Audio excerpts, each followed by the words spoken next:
Mga master, ngayong araw po ng Martes, September 24, wala po tayo nakita na SARO releases ng DBM sa kanila pong website, pero meron po tayo nakita na release ng Notice of Cash Allocation at ang magandang balita para po sa Region 6 dahil meron na po nabigyan ng Notice of Cash Allocation para sa PBB 2022 sa Region 6. At ito nga po ay ang Iloilo City National High School, Melchor Nava National High School, Division of Iloilo City, La Paz National High School, Barrio Obrero National High School.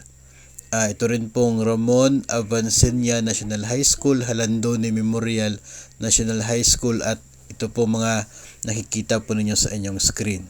So sila po ang mga paaralan at division sa Region 6 na mayroon pong allocation ngayong araw na ito para sa PBB 2022. Siguro po bukas ay madadagdagan pa ito ng iba pang mga division dyan po sa Region 6. At least sa ngayon ay sigurado po tayo na nagsimula na po yung release para po sa inyo. So congrats po para sa lahat. At maging doon po sa Region 11 din, marami din po tayo nakikita na Notice of Cash Allocation ngayon. Yung mga hindi po nabigyan ng SARO doon sa issuance noon pong Friday, ngayong araw ay meron na po silang allocation para po sa PBB 2022 sa Region 11.